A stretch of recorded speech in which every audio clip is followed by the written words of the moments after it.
হায় রে, আমি কি কপাল নিয়ে জন্মেছি। আমি রাজু, মা বাবার একমাত্র ছেলে। আজ পেটে ভাত নেই, কালকে রাত্রির থেকে কিচ্ছু খাইনি। আছে তো এই একমাত্র মতি, যেও আবার রামু কাকার মাঠে ধান নষ্ট করে এসেছে। এক্ষুনি আসবে, তার গুণোৎকার আমাকে দিতে হবে। নিজেই খেতে পাই না, আবার গুণোৎকার দেব কিভাবে? হে ভগবান, তুমি আমাকে কি পরীক্ষার মধ্যে ফেললে। এক্ষুনি রামু কাকা আসলো বলে। এদিকে খিদেতে আমার পেটটা চোঁ চোঁ করছে। কি যে করি, কিচ্ছু ভেবে পাচ্ছি না। উফ।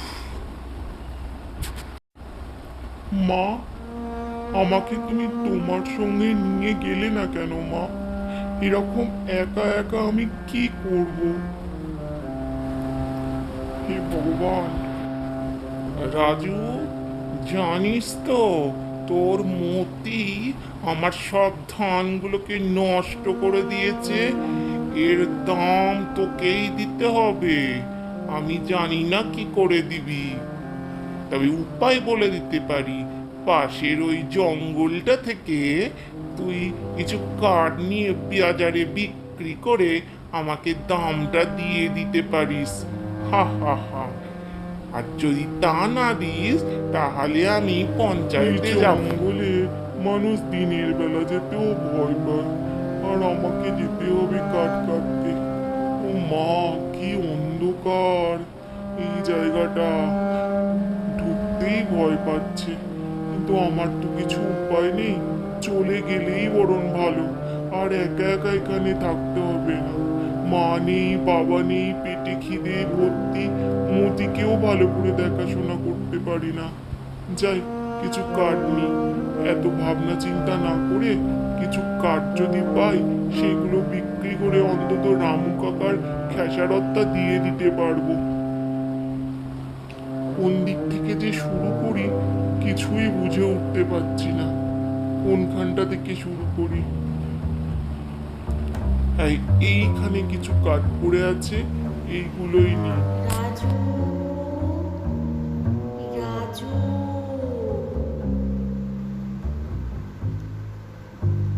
এখানে আসার সাহস তোমাকে কে দিল? এদিকে দেখো, আমি তোমাকে অনেকক্ষণ থেকে লক্ষ্য রাখছি, ওই গাছটার উপরে বসে বসে। তোমার সাহসিকতায় আমি মুগ্ধ, কিন্তু একটা শর্ত আছে রাজু। এই জঙ্গলে যে আসে, সে কিন্তু তার প্রাণ নিয়ে ফিরতে পারে না। আমি তোমাকে প্রাণ ভিক্ষা দেব, তবে আমার একটা শর্ত তোমাকে মানতে হবে।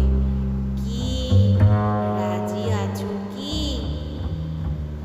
অমন ভয় পেলে চলবে, আমার শর্তটা আগে শুনতে হবে তো। ও রাজু, হ্যাঁ। আগে বলো তো, তুমি কে, কোথা থেকে আসলে? এখানে তো কাউকে দেখতে পাইনি ঢোকার আগে। আর আমি একটা শর্ত নিয়েই এসেছি এখান থেকে, আবার তোমার শর্ত মানতে হবে? ঠিক আছে, মানবো। তোমার সাহসিকতায় আমি খুব মুগ্ধ, তাই আমি তোমার সাথে তোমার বাড়ি যাব। বাড়ি তো নিয়ে যাচ্ছি তোমাকে, কিন্তু কোথায় যে বসতে দেব, কোথায় খেতে দেব, আমার কাছে কিচ্ছু নেই। এই দেখো, এটা হচ্ছে আমার ছোট্ট একখানা ভাঙা ঘর। চলো, ভেতরে নিয়ে যাই তোমাকে, দেখি কোথাও বসতে দিতে পারি কিনা। আমার নিজের তোমাকে আমার এই ভাঙা বাড়িতে নিয়ে আসতে খুব লজ্জা করছিল, তাই একটু কিঞ্চিত করছিলাম।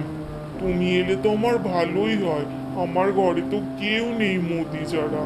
তুমি থাকলে একটু গল্পও করতে পারবো। কিন্তু আমার ঘরে কিছুই নেই, এই একটা ভাঙা খাট আর এই কলসি, যাতে জল নেই। তোমার যদি পিপাসা পায় আমি জল এনে দিতে পারি, আর এই বস্তা। অত চিন্তা করছো কেন রাজু? আমার কিচ্ছু লাগবে না, বরং তোমার লাগবে। দেখো, তোমার ওই শুকনো ঘড়া আর ওই বস্তাটায় আমি কি রাখি। তুমি শুধু দেখতে থাকো, পরে এগুলো বাজারে বিক্রি করে নিজের জন্য কিছু খাবার সরঞ্জাম এনো, কেমন? আমি তোমার জন্য রেখে দেব। তোমার তখন আর খিদেতে কষ্ট হবে না। আর তোমার মতির জন্য কিছু খড় কিনে নিয়ে এসো, কিছু সবুজ ঘাসও কেটে নিয়ে এসো। দেখো তো, তোমার বস্তায় আমি বেশ কিছু স্বর্ণ মুদ্রা দিলাম কলসিটাতে। এর মতো একটা দুটো নিয়ে গিয়ে বাজারে বিক্রি করে এসো। আর তোমার ঘরের কিছু সরঞ্জাম নিয়ে এসো, এই খাবার দাবার কিছু, আর মতির জন্য কিছু খাবার দাবার এনো। কাকু, আমার কাছে একটা সোনার মুদ্রা আছে।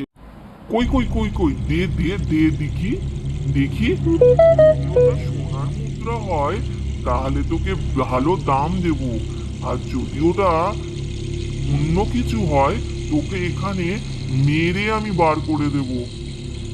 দে, আর দেরি করিস নি, দেখি তোর কেমন স্বর্ণ মুদ্রা।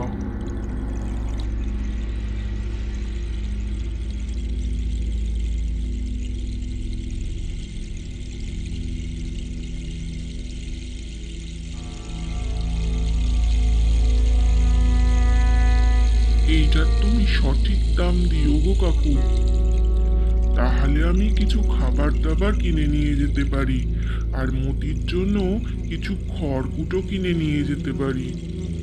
দেখো এটা অরিজিনাল কিনা।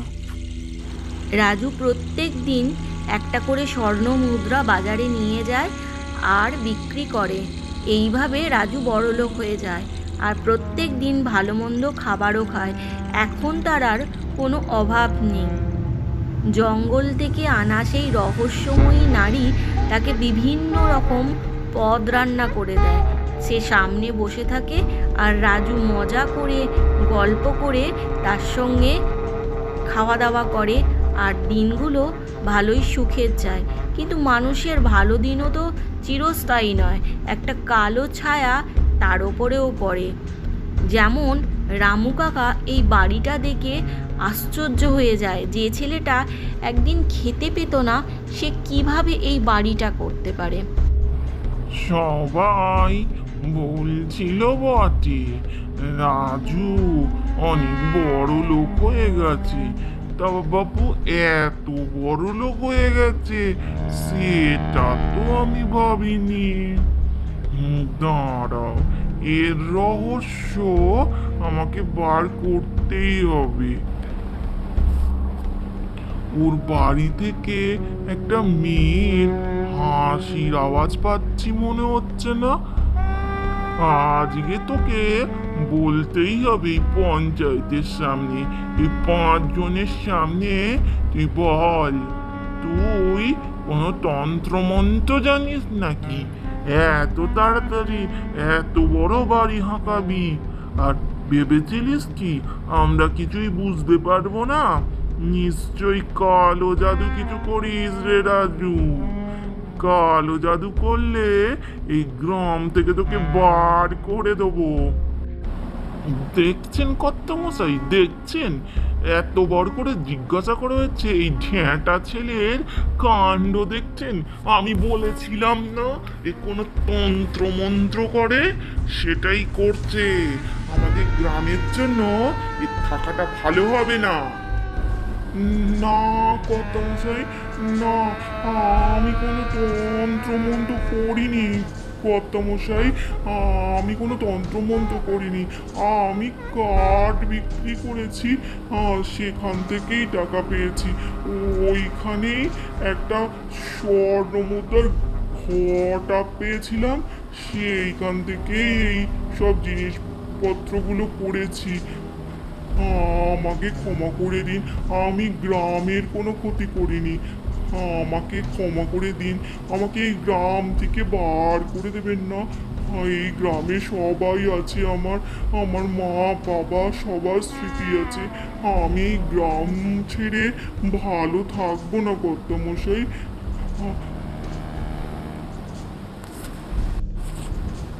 এর পরেও যদি আপনার মনে হয় যে আমি কালো জাদু করেছি, আমার কিছু বলার নেই।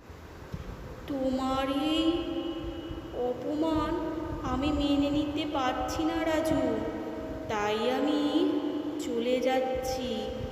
তোমাকে যে মুদ্রাগুলো দিয়ে গেলাম সেগুলো সযত্নে খরচ করো, তাহলে তোমার সারা জীবন চলে যাবে আর খিদে তোমাকে কষ্ট পেতে হবে না। আমি খিদের জ্বালাও সহ্য করে নেব, শুধু তুমি চলে এসো। আমি বড় একা, মা ছিল না, বাবা ছিল না, তোমার সঙ্গে দিব্যি কাটছিল। আমি খিদে জ্বালাও সহ্য করব, কিন্তু আমি একা থাকতে আর পারছি না। আমার ভীষণ কষ্ট হচ্ছে। তুমি চলে এসো, তোমার সব কিছু ফেরত নাও। আমরা জঙ্গলে, তুমি যেখানে ছিলে সেখানে থাকবো। তুমি চলে এসো। সেই রহস্যময় নারী ফেরত এলো রাজুর কষ্ট দেখে, আর তারা দুজনে মিলে জঙ্গলে চলে